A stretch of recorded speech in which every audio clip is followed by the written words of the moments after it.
oczywiście niektórzy wymieniają też na tych listach kobiety, licząc na to, że przełamany zostanie ten paradygmat ustanowiony przez Akademię Szwedzką. Tutaj nazwiska Changue, Ann Carson czy Margaret Atwood, także oczywiście Anna Kral z Polski, choć tutaj niektórzy wskazują, że może nam grozić to, że skoro niedawno mieliśmy nagrodę dla Olgi Tokarczuk, to z Polski powinno strike one, at which time the permanent secretary of the Academy, Mats Malm, will announce the laureate. Afterwards, members of the Nobel Committee will give a brief presentation of the Nobel laureate and her or his authorship. Following this, two committee members will answer your questions and give short individual interviews according to the prepared list. And after the announcement, a biography and selected works by the laureate will be displayed on the table behind you. Finally, please make sure your phone is muted. Thank you.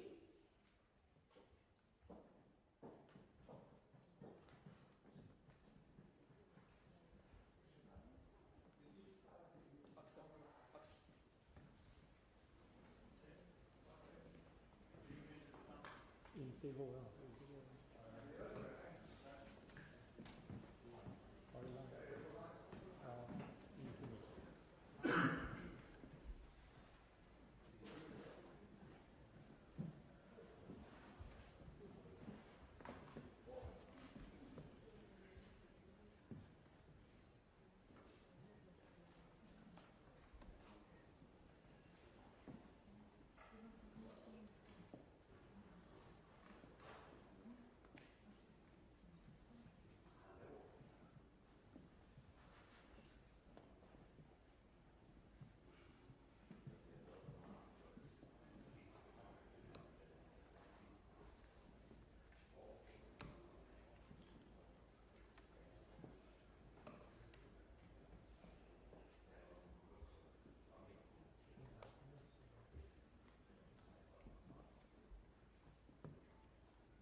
Mycket välkomna till Svenska Akademin och årets tillkännagivande. Jag heter Mats Malm och är Akademins ständiga sekreterare. Akademin har sammanträtt och det finns ett beslut om vem som tilldelas årets Nobelpris i litteratur. Welcome to the Swedish Academy. My name is Mats Malm. I'm the permanent secretary of the Academy. The Academy has now convened and we can announce its decision on the Nobel Prize in Literature. Nobelpriset i litteratur år 2025 tilldelas den ungerska författaren Laszlo Krasznahorkai för hans visionära och kraftfulla författarskap som mitt i undergångens fasa upprätthåller tron på konstens möjligheter. The Nobel Prize in Literature for 2025 is awarded to the Hungarian author Laszlo Krasznahorkai for his compelling and visionary oeuvre that in the midst of apocalyptic terror reaffirms the power of art. Jag har just fått tag i Laszlo Krasznahorkai på telefon. Han var inte i Ungern men i Frankfurt på en privat tur. Han har lovat att han ska vara i Stockholm i december. Vi har hunnit diskutera några praktiska saker därutöver. I just reached Laszlo Krasznahorkai on the telephone on a visit in Frankfurt where he was. We have started to discuss things about arrangements in December, but not come so far yet. Nu är Nobelkommitténs ordförande Anders Olsson tyvärr sjuk. Han skulle varit här för att berätta om pristagaren. Istället har vi två andra ledamöter ur Nobelkommittén, Ellen Mattsson och Steve Sandberg, med oss. Steve kommer att läsa Anders presentation av årets Nobelpristagare. Därefter kommer Ellen och han att svara på frågor, några av dem här från podiet, sedan i enskilda intervjuer. Unfortunately, the chair of the Nobel Committee, Anders Olsson, is ill today. Instead, we have members of the Nobel Committee, Ellen Mattsson and Steve Sandberg, with us. Steve will read the presentation that Anders wrote, and then the two of them will answer questions, first from this podium and then in individual interviews. Thank you.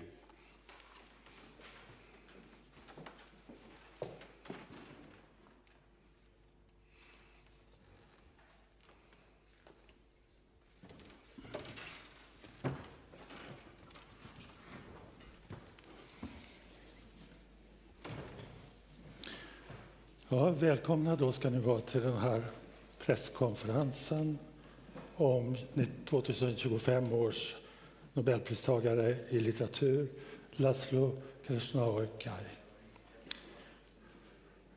Jag heter Steve Sandberg och jag är alltså ställföreträdare då för Anders Olsson. Övriga medlemmar i kommittén som har förberett årets Nobelpris i litteratur är Ellen Mattsson, Anna-Karin Palm och Anne Svärd. Adjungerad medlem i kommittén har varit Mats Malm, Svenska Akademins ständiga sekreterare. Welcome to this press conference on the Nobel Prize laureate of Literature 2025, Laszlo Krasznahorkai.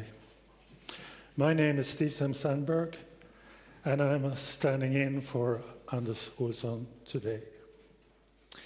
Anders Olsson is the chair of the Nobel Committee. The other members of the Nobel Committee that have prepared this year's Nobel Prize in Literature are Ellen Mattsson to my left, Anna-Karin Palm, and Anne Svärd. Our co-opted committee member has been Mats Malm, Permanent Secretary of the Swedish Academy. En liknande plats i periferin på den ungerska landsbygden blir utgångspunkten för Krasznahorkais första stora roman Satan Tango, som också blev hans genombrott som författare när den gavs ut 1985. Romanen skildrar med stark suggestionskraft en grupp nedgångna människor på ett övergivet kollektivjordbruk på vischan alldeles före kommunismens fall. Allt är märkt av stiltje och väntan tills den karismatiske Jeremias och hans kumpan Petrina, som alla trodde var döda, plötsligt uppenbarar sig. De framstår för de väntande som hoppets eller den yttersta domens budbärare. Omöjligt att veta vad. Jeremias kommer med sina lögnaktiga förespeglingar att förvrida huvudet på alla. Redan i debuten alltså så smälts Krasznahorkais mörka livssyn samman med en enastående språklig vitalitet. Det apokalyptiska temat i debuten stärktes i Krasznahorkais andra stora roman Motståndets melankoli från 1989. Där har dramatiken skruvats upp ytterligare i en undergångsvision som utspelas i en liten stad i en dalgång i Karpaterna. Olycksbådande tecken visar sig överallt. Som när en spöklik cirkus rullar in med ett kadaver av en jätteval som huvudattraktion. Det lika hemlighetsfulla som hotfulla spektaklet sätter extrema krafter i rörelse med våld och vandalism som följd. Krasnahorkai gestaltar mästerligt den brutala kampen mellan ordning och oordning i mardrömslika scener och groteskt tecknade gestalter. Ingen går fri från terrorns verkningar. I kommande romaner som War and War 1999 och baron Wenkheims Homecoming från 2016 har Laszlo Krasnahorkai vidareutvecklat sin kraftfulla, musikaliskt inspirerade epik rotad i en centraleuropeisk tradition av absurd svärta och burlesk humor från Franz Kafka till Thomas Bernhard.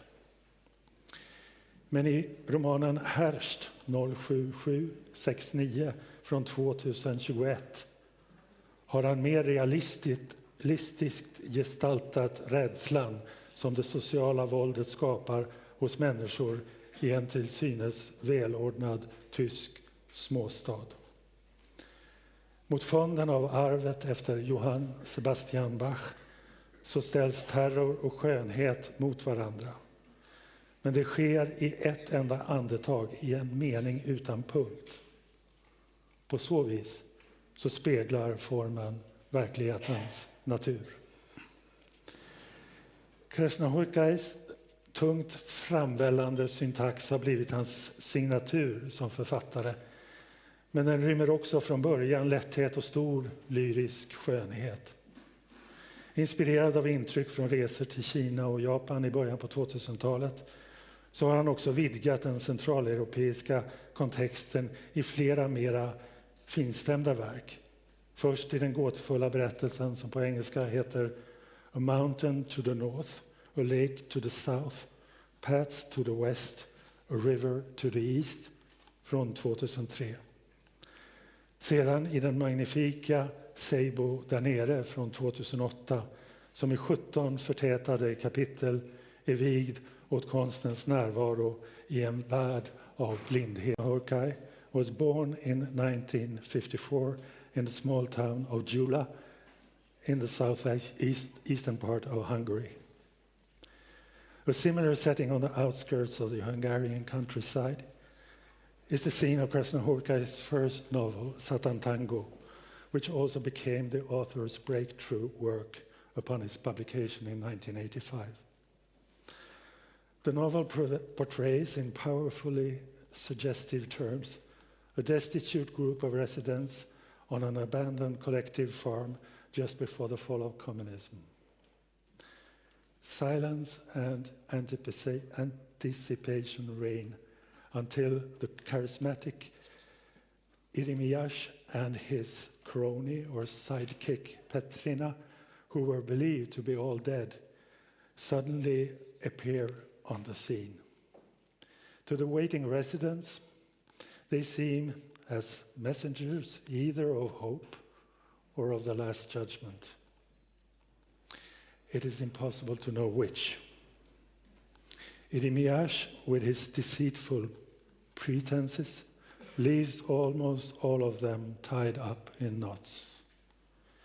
Even in his debut work, Krasnahorkai's dark outlook on life is fused with his extraordinary linguistic vitality. This apocalyptic theme is reinforced in Krasnahorkai's second great novel, Melancholy of Resistance. Here the drama is further heightened in a vision of doom played out in a small town nestled in the Carpathian Valley. Ominous signs abound.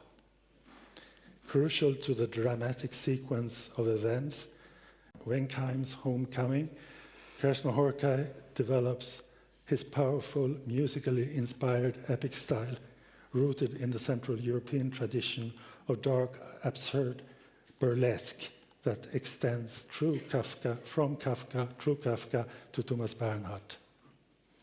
However, in Härst 07769, difficult title, he more realistically portrays the fear that social violence instills in people in a seemingly well-ordered German town.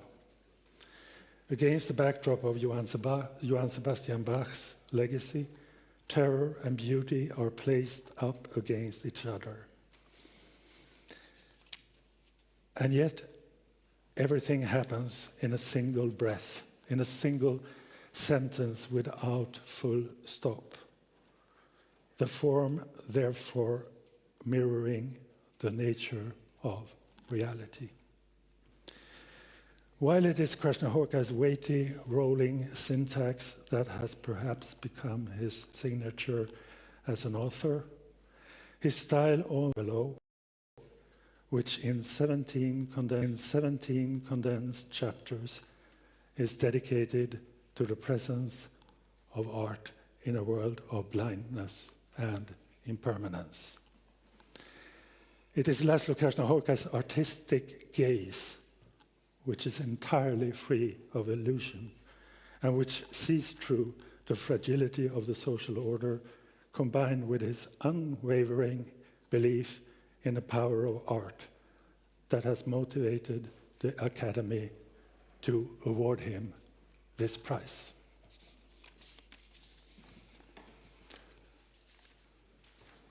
So now we will take some questions. Any questions from the floor before we move on to the individual interviews? Committee member Steve Sandberg will answer the questions in English, and committee member Ellen Mattsson will answer the questions in Swedish. Right, then we move on to the individual interviews.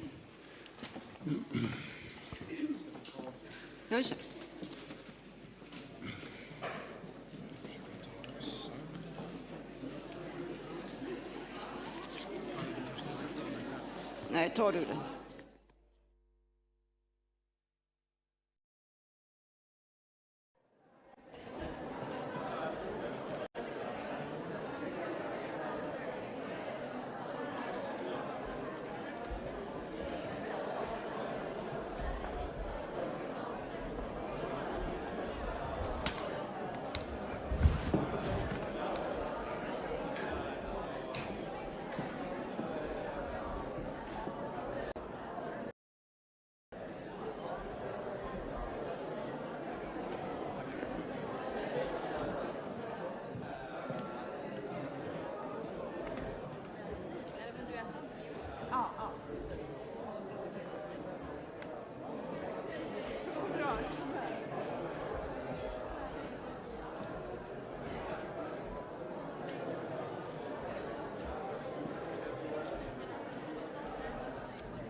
Steve Sandberg from the Swedish Academy. The Nobel Prize for Literature 2025 has just been announced. Could you please tell us a little bit about who it is and about the authorship as such? His name is Laszlo Krasznahorkai. He's a Hungarian author. He published his first work before the fall of the wall in 1985, and he's been extremely active since then up until now. His latest book was just recently published in Hungary. And he is, you can say that he's an extension maybe of the European modernist kind of epic writing that we have seen so many examples of before. But it takes it to new heights, if you can call it that. His novels have been described as apocalyptic. And this, I would say, makes him, impossibly enough, more in tune with the times now than maybe he was even in 1985, I would say. And if you haven't read him yet, what would you suggest to start with? It's difficult. I have a personal favorite, or two personal favorites. It's the books that Anders Olsson mentioned in his speech, which I read. It's the first novel he published was Satan Tango, And as a debut novel, it is magnificent, unsurpassed, I would say. And then 4 years afterwards, he published a novel that has also been made a film called The Melancholy of Resistance, which is also completely astounding, according to me. And then after that, there comes novel after novel, and each of them are also immensely commendable. Thank you so much. Thank you. Turia.